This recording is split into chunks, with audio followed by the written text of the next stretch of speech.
Things change, you know, and you know, how has your philosophy changed? How has your vision changed? Which is a big question. We don't have to answer it all one time, but I think that's where we're interested is how does, you know, the snapshot from 2015 or 13 or whenever it was, and now this snapshot 10 years later. Yeah. You know. So, well, you know, the commitment is to always produce food for the community with the smallest footprint possible, building soil and using the waste stream as a source of fertility. And that hasn't changed regardless of what crops we're doing and things like that. And we're changing what we do with our crops in a couple of different ways for a couple of different reasons. The first one is that we started standardizing all the beds. So instead of having a 140-foot bed and a 180-foot bed and using the big John Deere tractor for tillage, we switched over to a BCS tractor and we standardized all the beds so they're 2.5 feet wide, 100 feet long. So you can use the same irrigation, the same fertilizer, the same number of starts per bed, blah, blah, blah. It just made things a lot more straightforward. So we took the whole farm and divvied up anything that wasn't in a perennial planting went into these beds, and we had 70 of them. So that comes out to like 1/4 of an acre, and you can pump a lot of food out. And we basically started to move away from tillage, and we mostly use a broad fork for tillage. The girls are gonna start fiddling around with a broad fork and a rotary plow because we have to renovate the beds that we did all the garlic in. Would it be okay to take pictures of them doing that? Oh we yeah, can ask them yeah. We have to go. We have to go kind of suss out what they wanna, what we're gonna do on that. Okay.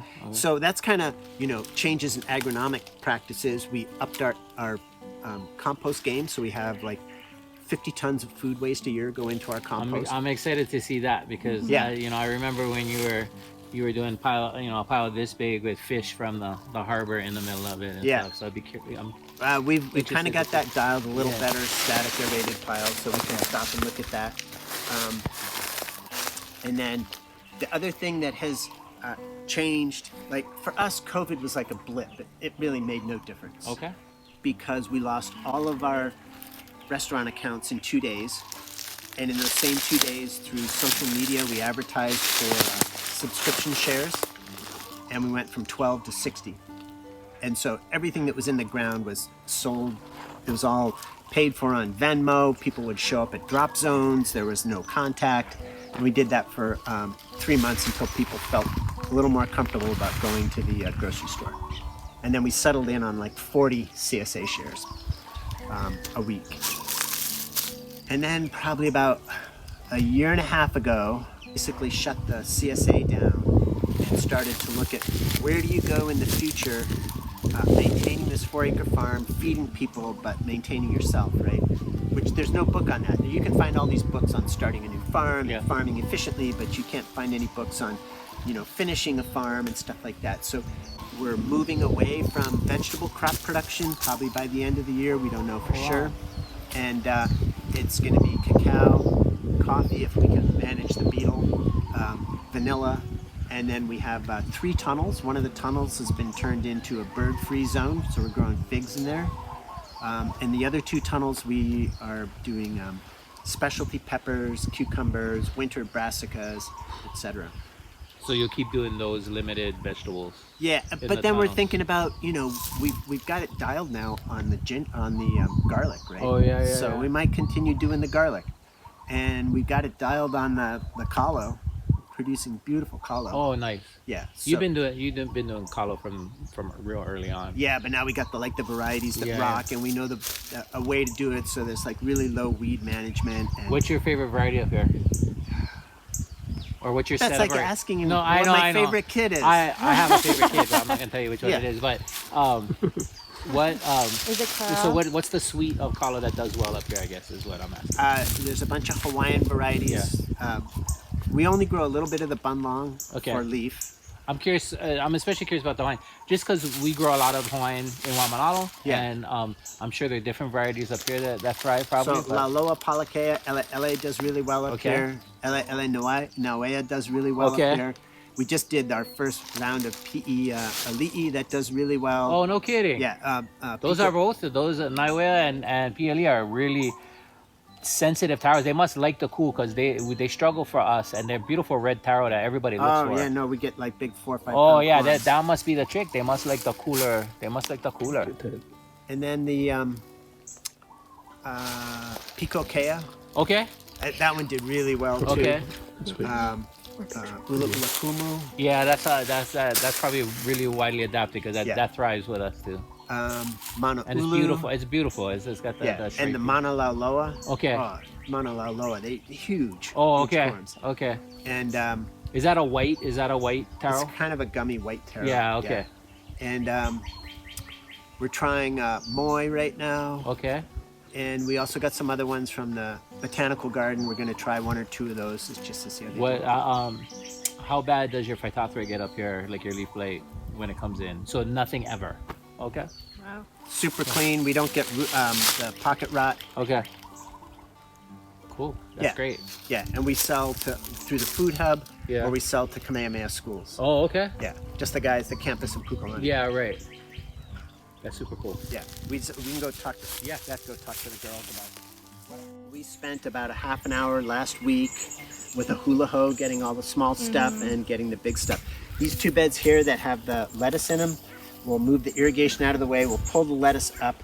We'll mow it with a flail mower, and then we'll probably run through here with the power harrow, and then we're going to seed sun hemp in this bed and this bed. And this bed here, we'll probably do cabbage in it, so we'll just pull all the leftover lettuce out. A lot of it goes to chickens. We try to leave the root mass in there rather than exporting it out of the soil, because it's just organic matter you're removing. And then we can do cabbage in here. Okay. We have a couple cabbage varieties that do pretty well with the summer heat. Okay, that's Yeah. super cool. And one of them is a conical cabbage. And the restaurant that buys it from us, it's a pizza restaurant, and they take the cabbage and cut it into quarters and then roast it in the pizza oven and then put like olive oil and a little bit of cheese and chili peppers on it. Oh, okay. That's super cool. It's unreal. For those guys, they only come out at night. So you either come down and you do hand picking at night, which is a pain in the ass, but you have to do it because, in one night they will destroy a seedling, an entire site. So spraying doesn't matter because Well, I could come down and spray Pyganic at night, which I have done sometimes, but I won't do it regularly because I don't want to breed resistance. Yeah. So I might do Pyganic once, and then the rest of the time it's hand picking. Does spinosad work on the? I haven't tried That that. we will. Yeah. But they're a real pain to deal with. It's got all the spines on it, but it has a handle, right? So we just drag it back and forth like this. You get lots of the spines, not all of them. You don't want these spines in your lips, your skin, nothing. What do you guys grow dragon fruit? Pomoho. So we at Pomoho.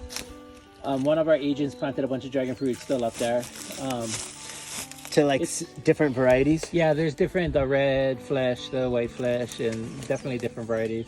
Do they have the ones with the thorns on them, like these? The papaya, Yeah. not up there. Well, they should. It's this, they weren't fooling around with non-commercial stuff. Oh, okay. Well, But actually, it's so much better eating. so much better. Yeah, I don't even fool around with dragon fruit Okay. unless it's served to me, placed right in front of me. I'll eat it. Okay. All right. It's going to be served to you in a second. But that's not dragon fruit. That's papaya. Right. So what is the difference between the two? Flavor. Yeah, I don't even know if it's a species difference or if they're the same species and just. You ready for the reveal? Mm-hmm. I haven't seen the red fruited one. Is it even? It's gonna be a girl. That's beautiful. That's gorgeous. So cool. Right. Kind of open. And then looks like they're not completely stable with regard to No. like the Manoa leopard is still segregating. Russell, what's the guy's name? UH Hilo? Nagata. Yeah. He said, yeah, Frank's stuff is okay, but it's a little unstable. Right. Well, that's all right as long as your markets. The markets don't mind it. Right. No.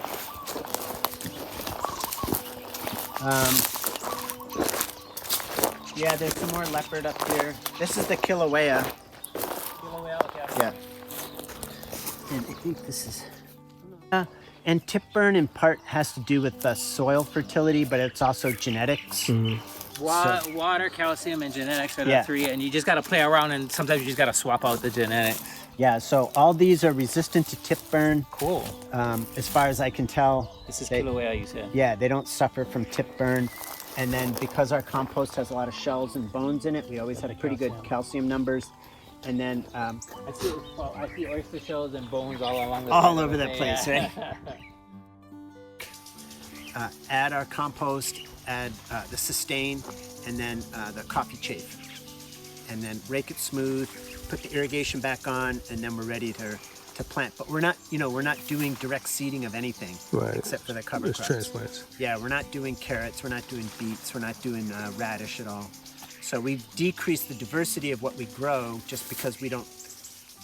There's a lot of reasons for like the daikon. Yeah. It gets bagrata bugs, so it's like. So we don't do the soft brassicas in the summertime, and we don't really have a market for that much daikon right now. We mostly grow it for ourselves for kimchi. Yeah. Have you decided, thought about export? If you don't do that now? No, we haven't really thought about that. We have stuff on Instagram, but for the most part, people know us. By now. So word of mouth. Yeah. That's really cool. Oh yeah. You did? Yeah. I think for the last 10 years we've had 3 spaces on the farm. Okay. That we can handle up to 6 people.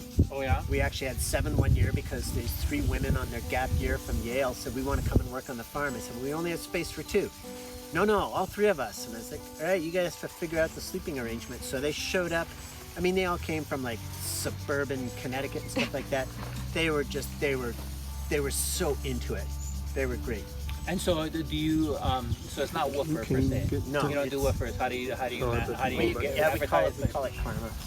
Okay, so it's just random, kind of just. I don't know how Chris found us, but he's just here for like 12 days because he had space. Liv found us through someone else that knew us. Sophie knows someone that knows us. She's just here on like a daily volunteer thing. Does like a food trade. 5 hours of work a week. Okay. It's usually Monday, Tuesday, Thursday, Friday, and Sunday. So 5 mornings a week, 5 hours each. And they get a nice place to stay, standalone bathroom, standalone kitchen, 200 square feet minimum. They get, extras from the farm for eating. Yeah. Cool. Yeah, works pretty well. Yeah. And so we put this up so it's got a solid roof on it, so we don't lose seedlings due to excess rainfall. And then we basically moved everything from up above to down here. So we crank out all the seedlings. The stuff that was seeded today is on the right, and then it just moves in a clockwise fashion around here until it's ready to go. So you're using peat and perlite though? We're using the Sunshine Mix number 4. Okay. It's the most predictable. Okay. And we're doing a ton of hot peppers for high spice. Okay. So red Moruga Monsters. Okay. Trinidad Moruga Scorpions, Bismarck. And what is high spice? Is there a chili? Are they a chili hot sauce? sauce. Hot sauce. Yeah. Should be in the ground already. We're scaling back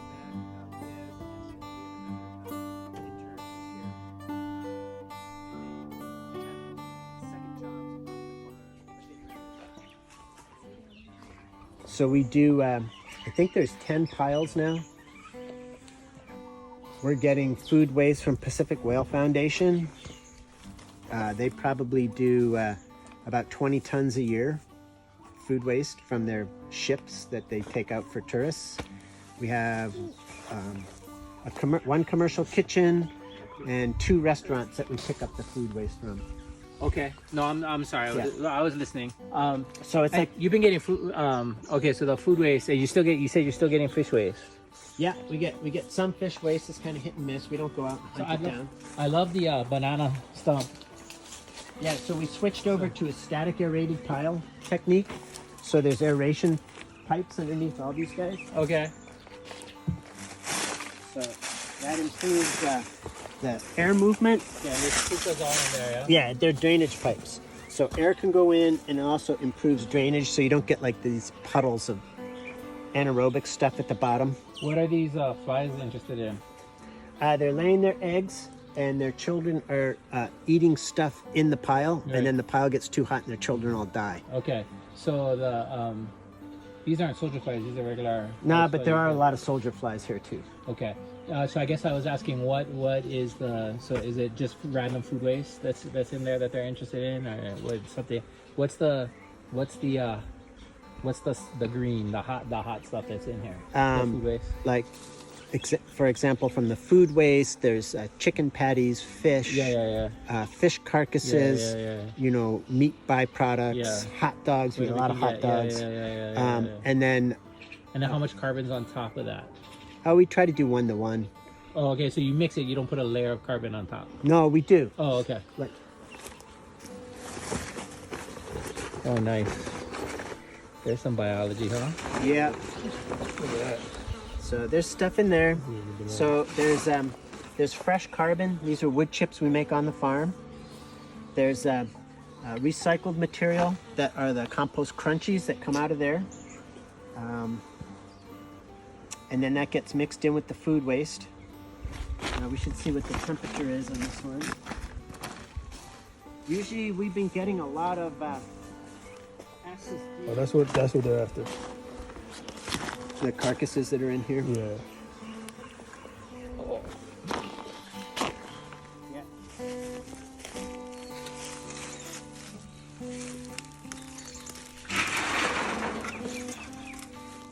Gonna be some good shit, man. Yeah. So The best compost that I've ever seen locally produced. really, No, well, what I was gonna say, I don't know. We've fooled with your stuff, and it's good quality for sure.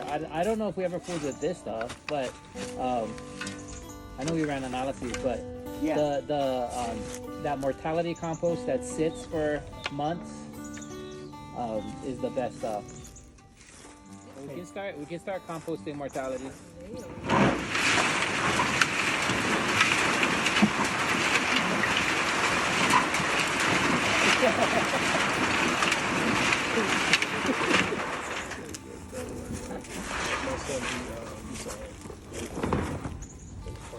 So that's what we get. Oh wow. That's nice stuff. I love the critters too. Right. So let me see. That smells awesome. That's a good sign. All that movement. Right. Yeah, these. Oh, look at that spider. There's some serious diversity in here. Like at the highest trophic level. And sometimes we get centipedes too. Yeah. So they're the sharks, right? Yeah. Yeah, when you see those high trophic level guys, you know there's a lot of biology in there. Yeah.